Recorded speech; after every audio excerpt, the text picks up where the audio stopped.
Yes, I'm here. Are you okay? Yeah, we're being moved. I think they're taking us out the front entrance. Where are the suits? I don't know. I haven't seen them. I'm trying to hide in the crowd. As soon as I'm outside, I'm jumping straight in the car and we are out of here. There's a bit of a problem. I'm sorry. What's going on? Well, when you were in there, some of the suits stayed outside and they started looking over towards the car.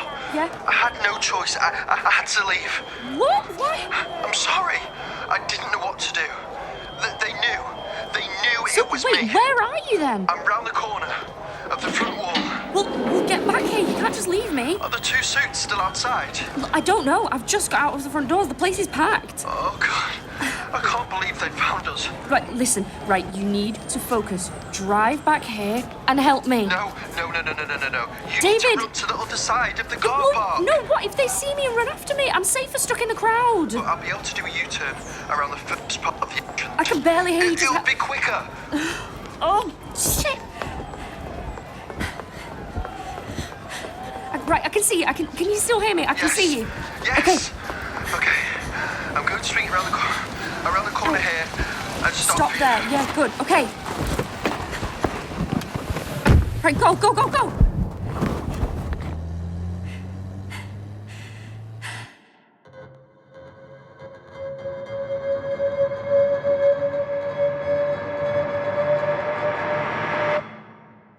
Hi, I'm Amber, and welcome back to the Project Bläckfisk podcast. I don't really know where to start. My conversation with Damien was... well, it blew my head off. So much happened in such a short space of time, it's hard to break it all down. First off, he knew my granddad, but he wasn't a friend from years ago when Project Bläckfisk started. He knew him recently. In the last 20 years, we just had no idea how they were connected. And he said when he went down there, into the Guardian bunker, he found bodies in the tunnels.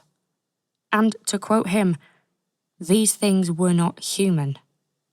I mean, this whole investigation had just thrown us into the deep end and we were drowning. Like, not human, what does that even mean? Dare I say the word that I'm thinking? As we drove home using every country road we could find to stay off the grid, we had another problem to deal with. Hey, would you please now slow down? You're gonna make me vom. No. David, come on, we're miles away now. If anyone was following us, they're not anymore. Look, I don't know if we can do this, Amber. What? Look, I know we've spoken about all of this, but those guys, they saw me. They looked me in the eye and they knew who I was. David, look, how do you think I feel? I was in the building. Well, it was your idea. I didn't know a bunch of suits were going to show up, did I? The important thing is, listen, the important thing is, we got out. We're okay. Yeah, and what happens next time, though? David. Look, we can't keep doing this. How did they even find us so quickly? All right. I'm shit scared too, okay? But at least you were just someone in a car in the distance, yeah? Just someone in a car in the distance. But Damien knew my fucking name. How do you explain that? I don't know. But surely you can't believe a word that came out of that guy's mouth anyway. Wait, why not? Oh, come on. He clearly was not sound of mind. And that's the other thing. Poor guy. You just kept pushing when he obviously didn't know anything. Hey, you didn't see him. He was. I could see it. There were moments where he knew exactly what he was saying. Yeah. And then he forgot the whole thing and started commenting on petunias or whatever. The lilies. Look, I just don't think we can take any of what he said seriously. No, but... Oh, look, you're an idiot if you think otherwise. But what about all the stuff he said about my granddad? That can't just be a coincidence. And he knew the suits were coming. And what about his sketchbook that he gave me? Look, right here. He drew himself inside the tunnels. This could actually help. Oh, you can't honestly think there's any value in that book. Amber, you're really clutching at straws here. Will you chill out? David, what? Whoa. Just hold the wheel. Oh my God, right, okay. Breathe. Let's do this together, just breathe. What do you think I'm doing? Look, just try to calm down. I've got the wheel. No. Just breathe, slower. Focus. I'm gonna pull us over, just here on the left. Gently, I need you to brake gently.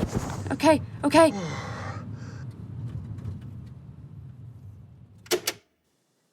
We did manage to get back to David's house in one piece. I felt awful. I've never seen anyone have a panic attack before. He did try downing some purple bark as soon as we got in, but I managed to wrestle it off him. We'd gone head-on into all this so quickly we needed to slow down. Although he wasn't happy about it, as he thought the suits were still after us, I went back to my place to give us some space. Oh God, I make it sound like we're a couple on a break. Bläckfisk has consumed our lives for the last few weeks, and we needed to chill. I actually haven't spoken to him for a couple of days, sort of bracing myself for the phone call where he says he doesn't want to be a part of this anymore. But, well, we'll see. And also, I needed to spend more time with my nan. If she woke up and I wasn't there, I'd be devastated. Oh, and yeah, my uni coursework, see? It's all getting a bit on top of me. Now that I've had a chance to properly digest everything, I don't think the suits actually know who we are. Damien said the guys in suits appear when anyone comes to see him, and they didn't actually see me, not in person, anyway. That being said, I have started looking into getting the locks changed. Just need to find someone cheap in the area, just in case. And the fact that he mentioned my granddad really hit a nerve, if I'm being honest. This really did tie him to things. How exactly, I'm not sure yet, but I am going to find out. I started trying to look through anything I could find of my granddad's that was still in the house. My nan had got a few old boxes of stuff left in the garage of his that hadn't moved for years. Most of it was old Man United team photographs and puzzle books. But I also found some VHS tapes, and they were labelled. I mean, it didn't really help the Bläckfisk side of things, but I just wanted to remember him as he was, not as what we think he might have done during the experiments.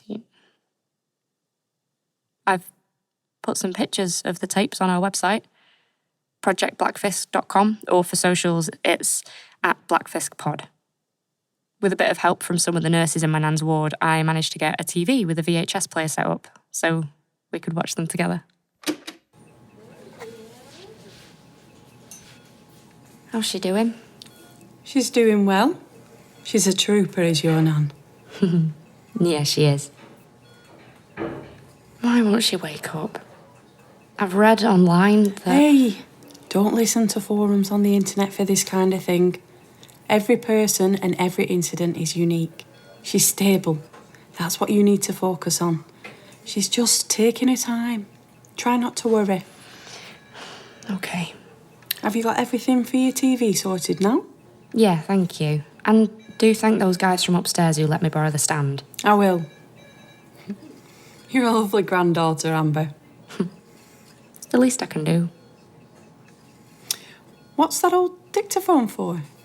Oh, it was my granddad's. I've kind of got into the habit of recording everything I'm doing at the moment. Oh, okay. Well, call me if you need anything. Thanks. Right then, let's have a look and see what's on these, shall we?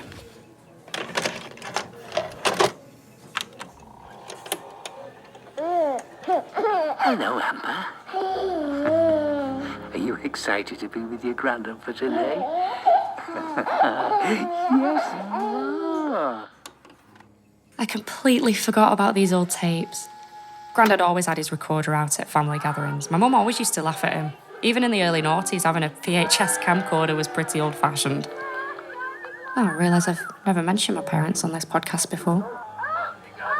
But I think that's a story for another time. Look, this is going to be your room. Do you like the colours? Yeah. Well, they like you too. Granddad, Yes, love? when will Mummy and Daddy be back? Well, Granddad, what's all those books on the kitchen table? they're my puzzle books, love. Can I do one? Of course. Shall we do one together, Yeah. Okay, come on. Okay, so which puzzle would you like to do? Nan? Nan, can you hear me? Sarah, can you come back in, please? According to the nurses, she's been doing this quite a lot, which may be a good sign.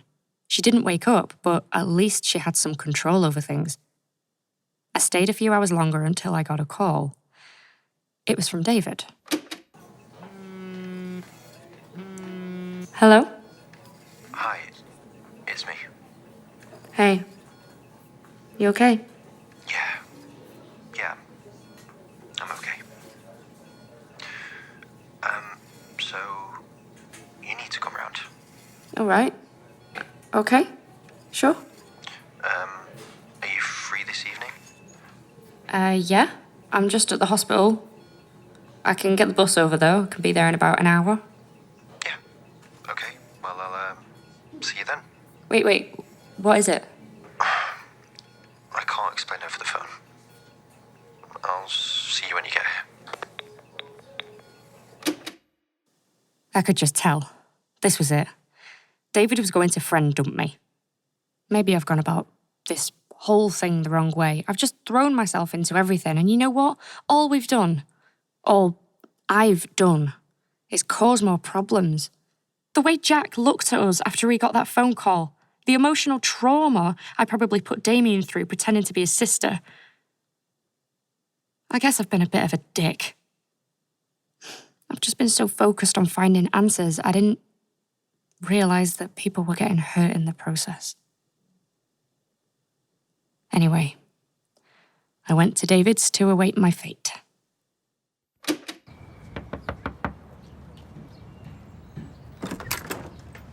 Hey, come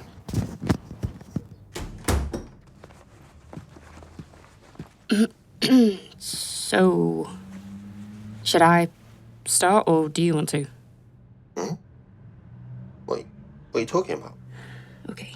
I'm sorry for how selfish I've been with everything. I've been so desperate to find answers, I haven't been thinking things through before doing them. I thought that was just what you were like. Yeah, well, maybe it is, but I just wanted to let you know that I'm sorry. Okay. And I'll understand if you don't want to carry on. Well, Amber, my life was very dull before you came bulldozing into it. My adrenaline has pretty much been on standby for most of my 20s.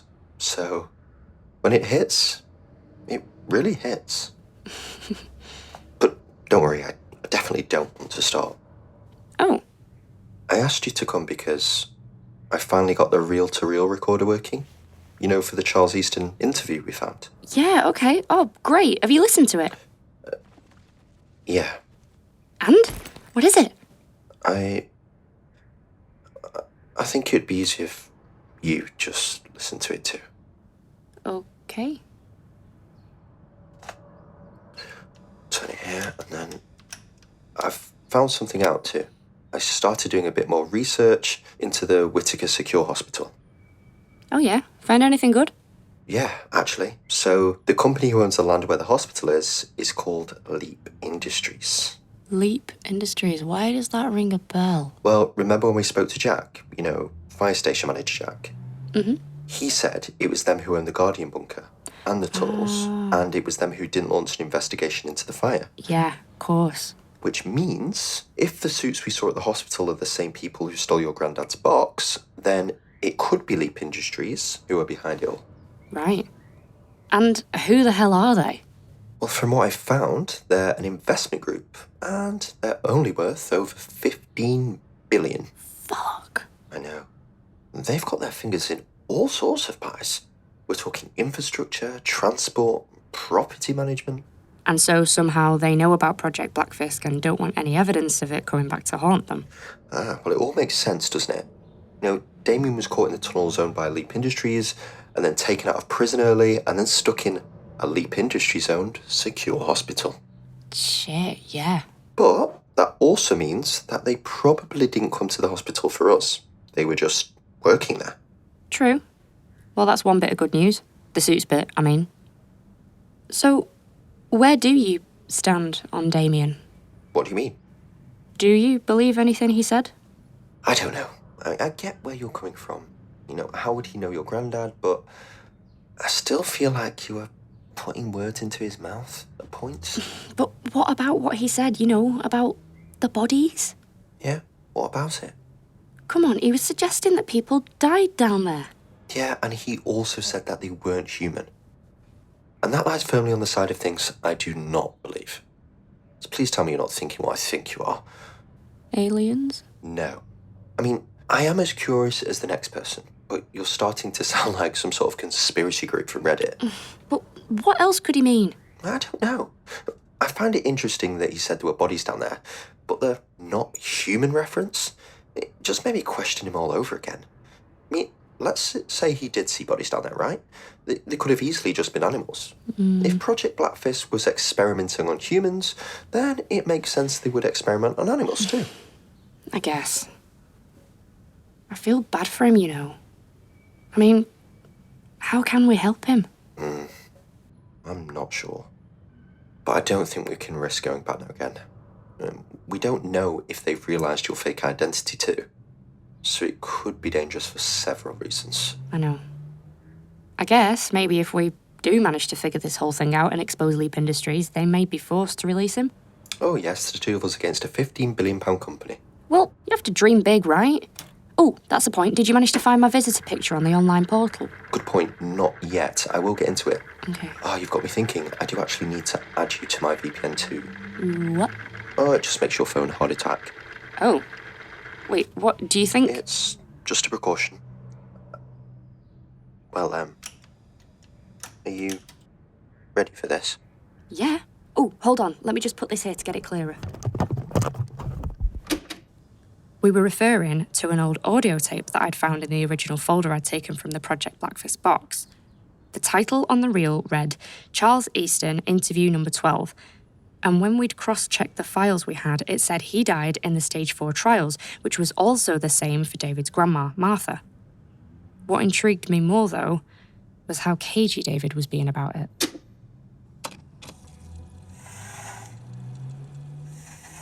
The time is 0900 hours. This is interview session 12 with patient number 6, Charles Easton, age 27 years. He is currently in stage 3 of the treatment. Out of all 8 patients, he has shown the most progress. His condition has improved thoroughly, and we're hoping that within the next cycle, we can achieve a full recovery. What? Just listen. Hi, Charles. How are you doing? Have a seat. Yeah, I'm fine, I'm good. You certainly look well. We've seen great results from you during this new trial. And I don't want to be too presumptuous, but I'll be fully cured. I think so, Charles. Yes. We can't say for sure the certainty of the treatment in the long term, but currently, the tumours have shrunk substantially. I can feel it. My body feels healthier. It's an amazing feeling. Yes, it's very positive. The results are impressive across the board. Body mass, metabolic level, even muscle and joint strength. Does this mean I'll be able to leave soon? Impossible to say at the moment, but I'm hopeful for next month. 2 months maximum. But I would advise caution before mentioning this to any of your fellow patients, though, as you know, they're not all doing as well as you. That is something I wanted to talk to you about, actually. Go on. Well, you've been so good with me, and I know what I signed up for, but the others, What about them? specifically the ones Dr. Doyle is looking after, I just worry. I Dr. don't think Doyle? he is being very fair to them. What are you insinuating, Charles? I just don't think it's a coincidence that I'm your patient and I'm getting better, and so is Catherine. But then there's Darren and Martha who are not well at all, and they're getting no support. Dr. Doyle is a qualified doctor who's working just as hard on this project as myself. I really can't comment on his methods. This, after all, is a new type of treatment. Results will be varied depending on the individual, I'm afraid. Maybe if you came down to the accommodation, you'd be able to see. You know I can't do that. It would break the quarantine regulations, hence why I'm having to speak to you through this window. I know why you have certain patients who you're designated to, but could you at least ask for me? Ask what? Ask what the bloody hell Dr. Doyle is doing. I haven't had a full night's sleep in weeks. What with Darren shouting, he's getting worse and quickly. That could happen regardless of the treatment or not. And what about Martha? What about her? I think you know what I mean. Again, as I said before, I cannot comment on any of Dr. Doyle's patients. I think that's all we have to discuss. unless you have anything else to add about your condition. I know you want to help Dr. Sykes. And I am telling you, there is something not right happening here. If you would like to make a formal complaint, you can speak to one of the assistants downstairs. Otherwise, interview terminated 0903. Wow. Okay. Do you think... He said Martha. I don't understand. Well, I think I understand quite clearly.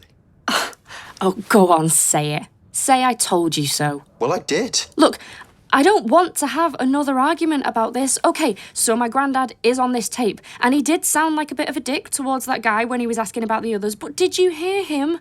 He said his tumours had shrunk. It sounds more like they were trying to cure these people's cancer than anything else.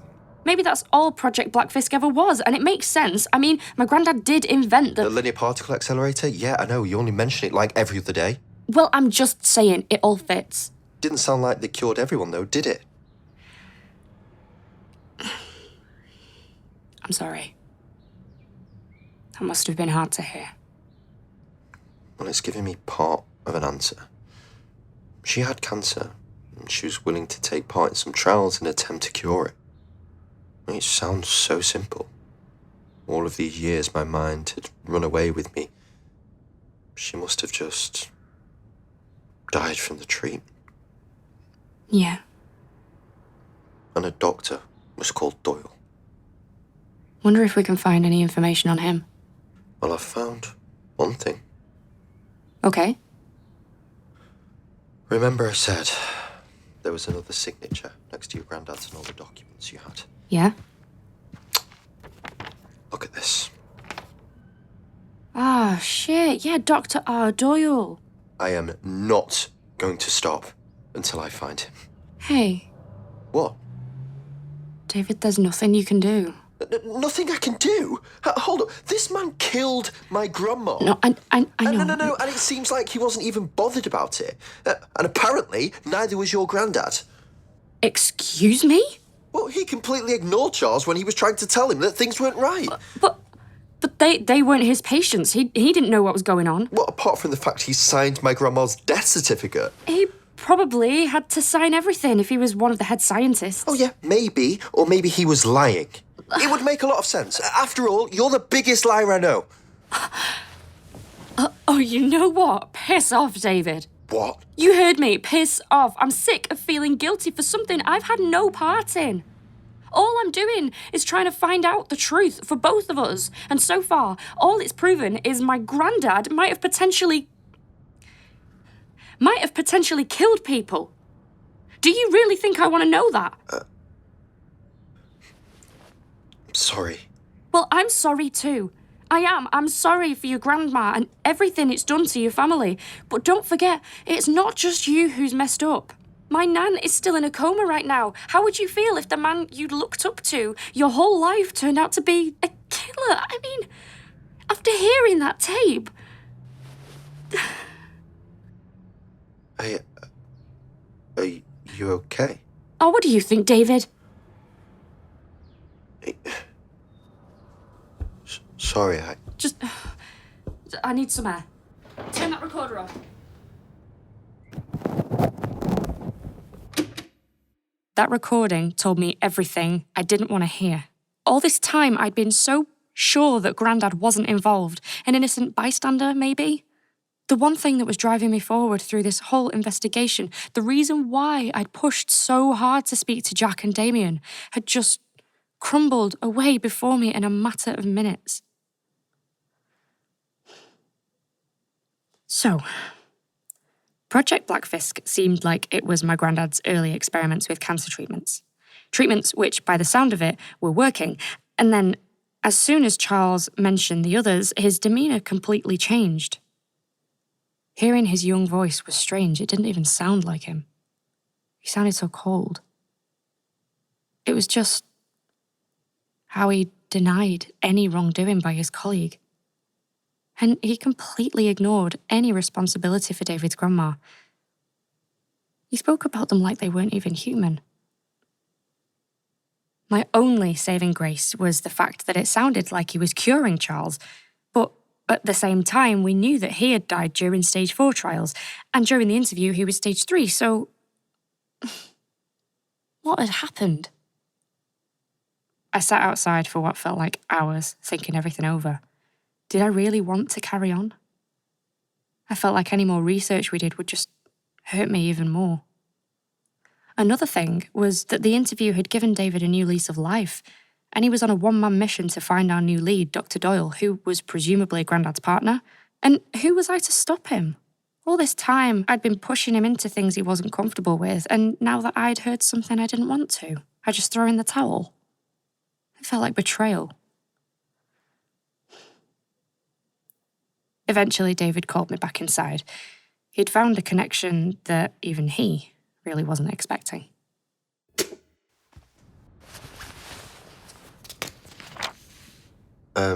So I had a look, at the sketchbook Damien gave you. Aren't you trying to track down Dr. Doyle? Yes, but there's so many Dr. R. Doyles on record, it's going to take a lot longer than anticipated to try and find him. And so, looking through the pages, I thought you said that book was all nonsense. I did. But I felt so bad, so I thought I would at least try and see if I could find anything of interest. You don't have to feel bad. It's not your fault. Look, Amber, I know I'm not the easiest person to, be around. And I understand what you meant before. It must have been awful to hear all of those things about someone you've, always looked up to. Should we be recording this? I already am. Oh.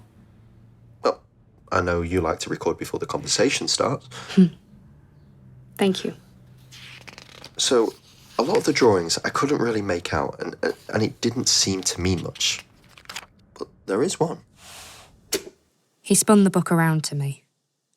It was a picture of skeletons underground, a church, and a tram. Odd combination, I know. I'll put this picture on our socials so you can see. Why this one? Good question. It just stuck out to me. Damien said in the tunnels there were bodies, right? Mm-hmm. And then there's this picture of what looks like bodies underground. And look, there's a Metrolink tram going past above. What's the relevance to that? Well, I'd searched for bodies underground and tram lines, and I found this article. It reads, City Centre Metrolink building works halted as 270 bodies found. Double what was expected. Oh, God. And in the article, the bodies were found near a church. Oh, okay. I know there's no mention of the Guardian bunker, but subterranean structures in the cities are all linked. What if these extra bodies are the same as what, Damien was referring to? When was this article written? 2015. And Damien went into the tunnels in 2007. I wonder how he would know. Well, they are allowed to read in those places, and they have newspapers. Maybe that's where he read it. Thank you. For what? For entertaining my wild theories. I know you normally wouldn't think that this meant anything. Well, if there's one thing I've learned from you, it's to not believe in coincidences. And it normally leads you to something. Yep. Maybe we should see if we could speak to the writer of this article? Okay. Yeah, sure. Yeah, I'm just trying to be proactive, I guess. I appreciate it. And I do agree. But how about we're honest with who we are this time? Okay. I meant it before. I didn't construe my words properly, but you do lie a lot. Lying never leads to anything good. I know. I've been doing a bit of self-assessment recently, and, well, I'll get better. Thank you. I'll try and find the writer's details. David was right. And if I'm being honest, he was taking the lead a lot more than me at the moment, which I was fine with, as I still didn't really know what to think about everything. The writer of the article David found was called Zara Chowdhury.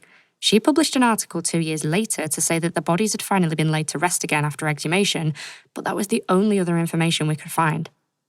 There was no answer for why there were so many bodies found down there.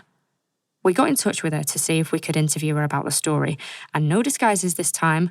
We were telling the truth on who we were. She agreed to let us come round to her flat on the outskirts of the centre. Hello? Hi, Zara. It's Amber and David for the interview. Ah, of course, come up. Do you want to do the talking this time? You know more about the article, after all. Yes, I can do. I just think you're better with people. Talking to them, I mean. When you're not lying. Yeah, okay, thank you. You don't have to keep reminding me every 5 minutes. Hi, come in. Hiya, thank you for seeing us. No problem. Have a seat. Please excuse my playlist, by the way. It helps me to chill out at night. I quite like it. Oh, thanks. So, are you guys journalism students? No, actually. Well, I am a student, but this is for a project outside of uni. All right. Shall I just start? So, we've been looking into some underground structures in Manchester, and your article about the bodies under the tramworks came up in our searches. Sure. And the one thing that stuck out in our minds was that the number of bodies found was double what was expected, right? I may have embellished a little, but yeah, it was nearly double. Was there, did you ever find an explanation for that? You mentioned in the article that some of the bodies got sent off to specialists in York to be examined. Yes, they did. With the bodies being so old, they had to send a bunch of them to forensic anthropologists to look at them further. Right. And what did they find? Well, they never told me anymore. I just knew that that's where they'd gone. Oh. Do you have the contact details for these people in York? Yes, I probably do somewhere. Could you give them to us? No. Why not? Well, it's a matter of GDPR, I'm afraid. Why would you even need them anyway? Okay, well, we have reason to believe that some of the bodies they found could have had some irregularities to them. Irregularities? Yes. And we think we may have a theory into why there were almost double the amount of bodies than predicted. Right, is this some kind of joke?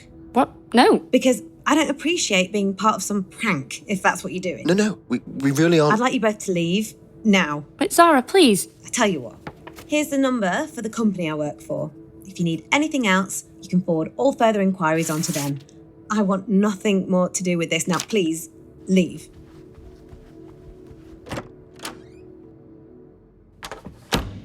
Well, that escalated quickly. I know, what the hell? She got very twitchy. Very quickly, too. Just like Jack. I mean, why would she kick us out? We didn't even get a chance to... Oh my God. We stopped the tape there to figure out what was going on. The company Zara had scribbled down wasn't a company. It was a message.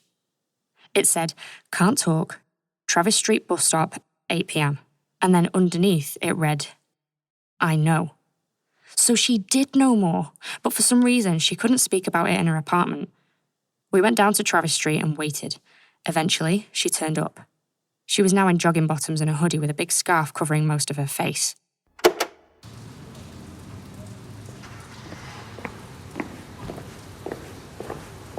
Apologies for the theatrics, I can explain. Please do. But before I burden you with this, I just want to make absolutely sure we're on the same page here. Okay.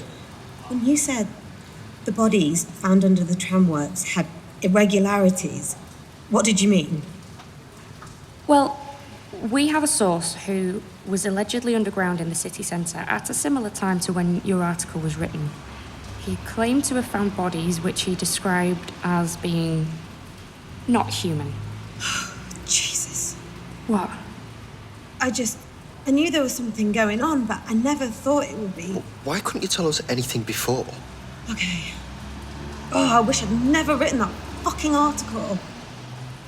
When I wrote that story, I was like you. I wanted to know where the extra bodies had come from. I didn't expect any foul play or anything. I I wanted more info for a follow-up. I'd been speaking to my contact from York back and forth, and we'd become quite friendly. One day, they called me with an update. They told me that the bodies they were examining were from the 18th century. Like you suggested they would be in the article. Yes, apart from 100 or so, which were all from the last 50 years. 50 years, that fits the timeline. A timeline? Yeah, sorry, carry on. Right, so obviously the 100 unidentified bodies were a massive mystery, and that's what my follow-up story was going to be.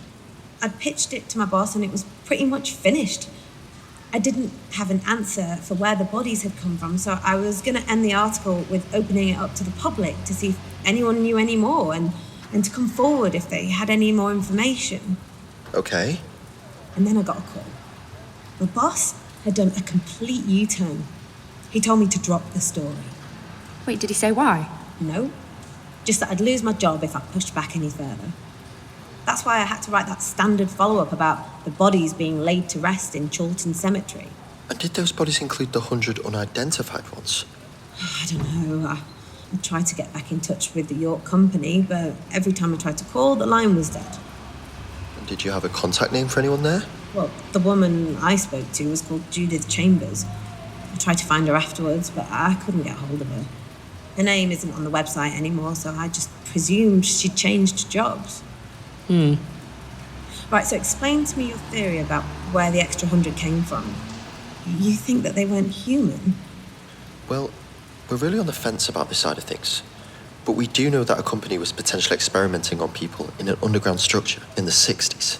But we don't fully know why or for what reason yet. And now you're telling us that 100 bodies were found from the last 50 years underneath the city centre. Shit. I think I might have put you guys in real danger. Why? Do you know the name? Do you know the name Bainman? Or Mr. Bainman? Wait, Bainman? No? Oh, thank God. Oh, okay, so after my boss told me to stop the follow-up story, I was pissed off, naturally. So I went back to the exhumation site by the tram works. I'd been there a few times already, so I knew some of the workers, and well, I thought I could get some more information. Okay. But when I got there, things were very different. What do you mean? Well, I mean, the exhumation tent had doubled in size. Security was much tighter, and the staff, they'd all completely changed. It was like another company had just taken over the place overnight. I tried to talk to them, but as soon as I mentioned I was from the press, they escorted me off the site and told me I was trespassing. Whoa. It just felt too coincidental that all this happened at the same time my boss changed his mind. And no one was speaking to me. Well, that was until he called. Who? Mr. Bainman. I'll never forget his voice. He called me and he told me I needed to stop. And that if I didn't, bad things would start happening. Oh my God, so they actually threatened you? It was much worse than that. He took over my life. I mean, I didn't believe him at first. It's not the first time I've been threatened. I'm a journalist. I carried on looking into things to do with the bodies. I was just more discreet about it. But whenever I would search for something on the computer, even minutely related, he'd call me. Wait, how would he know? And I still have no idea. Sometimes I'd be cooking dinner, or I would have friends round and he would text me things like, that smells good, or where's my invite? And sometimes he'd call and he'd say nothing. All I'd hear was him breathing down the phone, and then eventually he'd just hang up. Ew.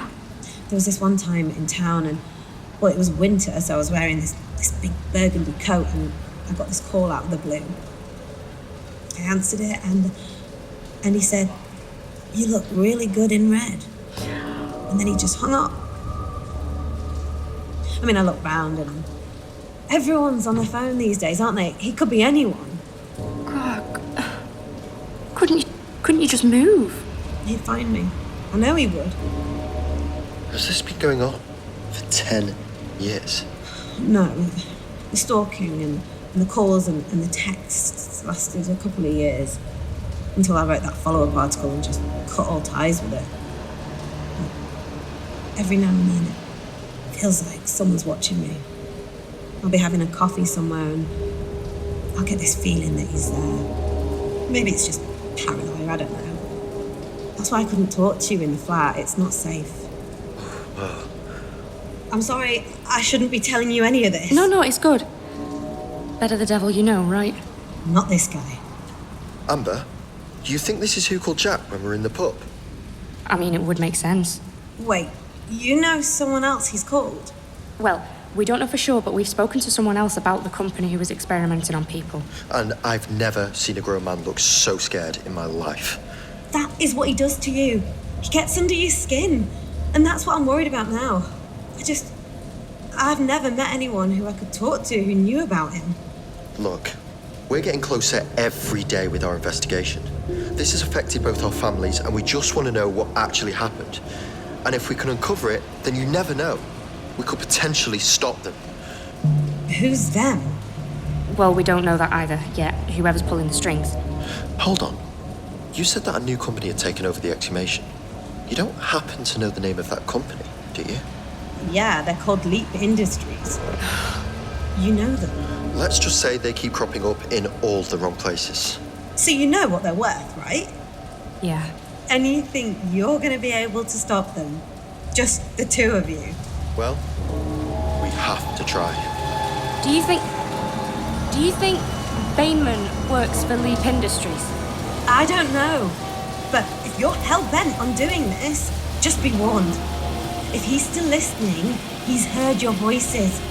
He may not know who you are yet, but if you carry on, he will. Like I said, I've never seen him. The guy's a ghost. He could be anyone.